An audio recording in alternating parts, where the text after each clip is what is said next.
You're listening to The Real Investment Show.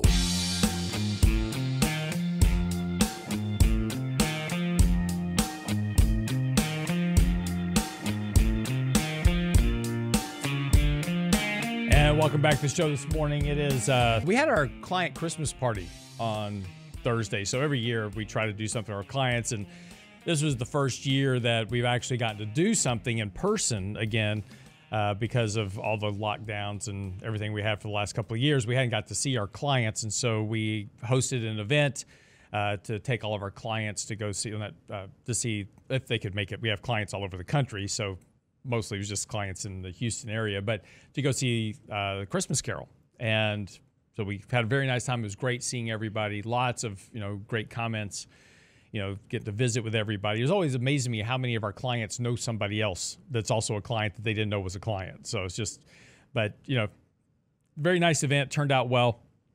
We also sent out Christmas gifts to everybody as well. So it's been a busy couple of weeks getting ready to wrap up the year. But as we get into this kind of part of wrapping up the year, this is the annual rollout of Wall Street, predicting what's going to happen next year. And predicting outcomes of markets is a frivolous attempt. And it just, the odds of the market doing what you think it's going to do next year is incalculable.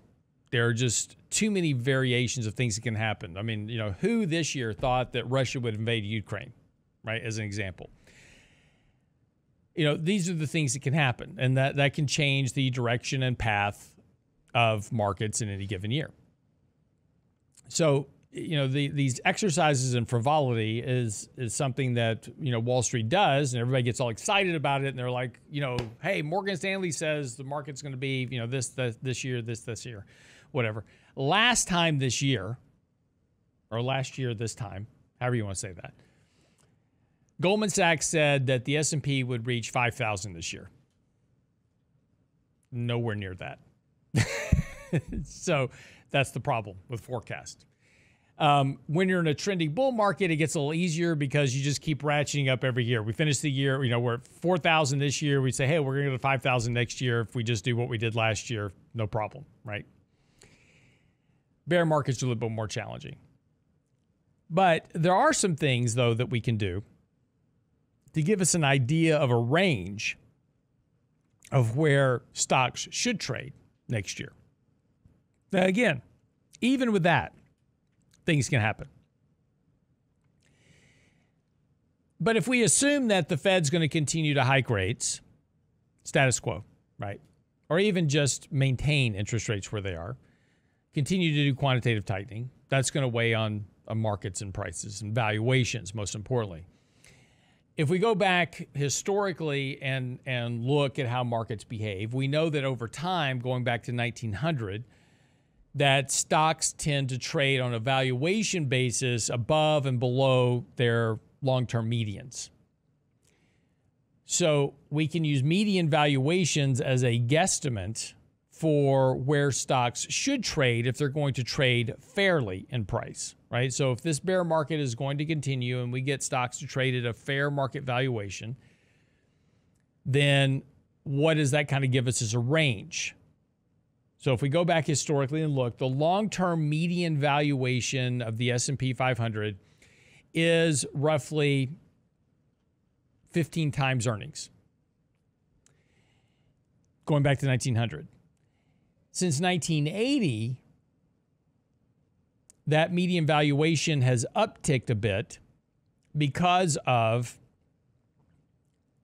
these excess market returns. This, we traded at 42 times earnings in 2000, traded at near 30 times earnings in 2008, 7 going into 2008, hit almost 30 times earnings just recently.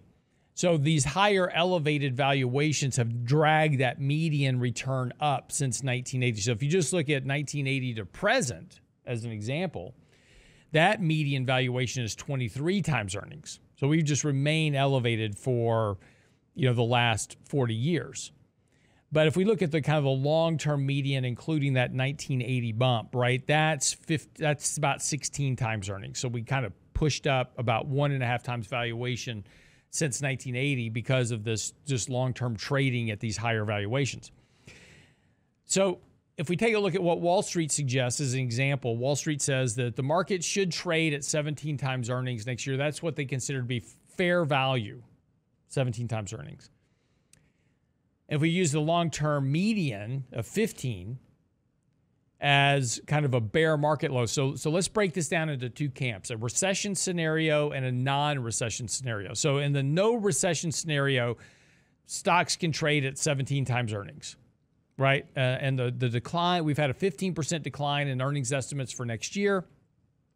That brings us down to and say that's, that decline, that 15% decline in earnings estimates for 2023 has priced in a no recession scenario. A recession scenario would suggest that prices and earnings would decline further, but let's just, again, using valuations, we'll say that in a recession scenario that we're going to trade at 15 times earnings. So if we assume that the end of the year 2023 estimates are right, which they're probably not,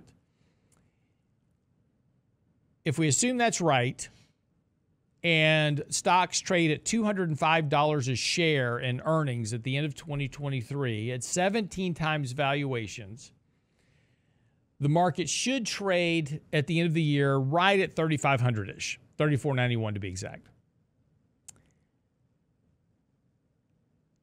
Now, the problem with that is that that's a no recession scenario. So if we take 17 times earnings at $205 a share, that's $34.91. The stock market is currently trading right near $39.34 as of Friday. So the market's got roughly a 500-point drop from here to get to fair value at 17 times earnings based on $205 a share. That's about a 12.5% decline from here. Now, if we look at it 15 times, so let's say we have a recession and we have a recession without an earnings recession, right? Let's just be optimistic and say $205 in earnings, that's right. And we have a recession, so we trade to 15 times earnings. That's a 3,100 price target for the S&P end of next year. So it's about 22.5% decline. Now that would align with the normal recessionary bear market, right? Normal recessionary bear markets decline about 30% on average, roughly, historically. But here's the issue. The math suggests that next year prices will be lower based on the math of valuations.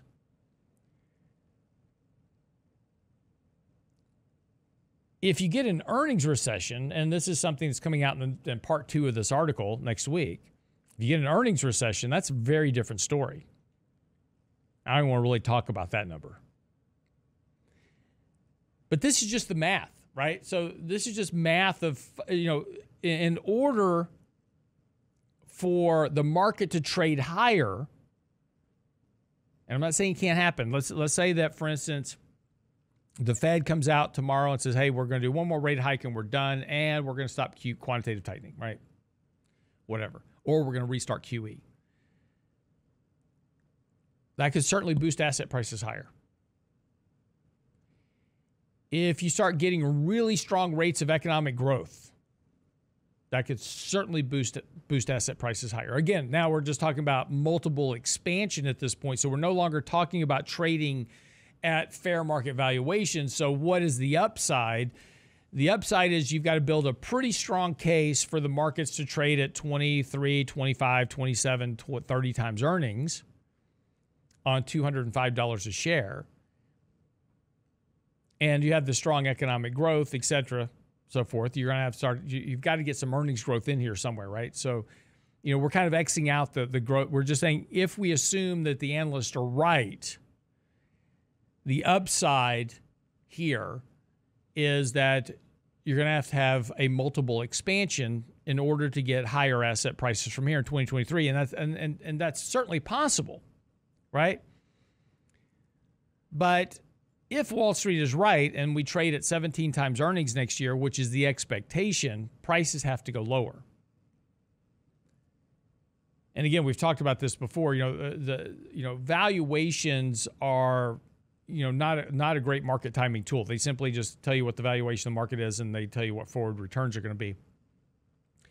But the risk is going into next year is that if we do get the markets to trade at a reasonable or fair valuation, and even assuming that earnings don't decline further from here, which is a risk, then markets are going to have to trade lower because prices have to come down in order to reach those valuations.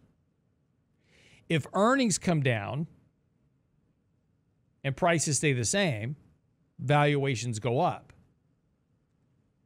If earnings come down and prices come down, you can get the valuation. But that's going to have to be a deeper decline.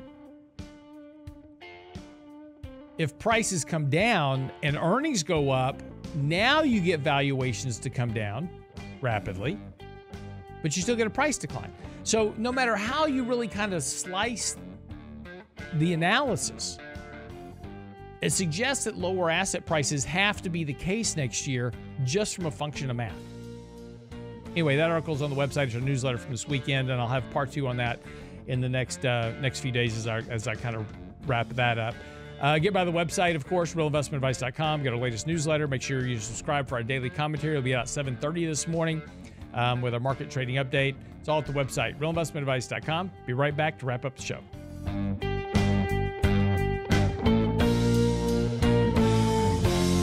Get daily investment news you can use, delivered at the speed of the internet at realinvestmentadvice.com.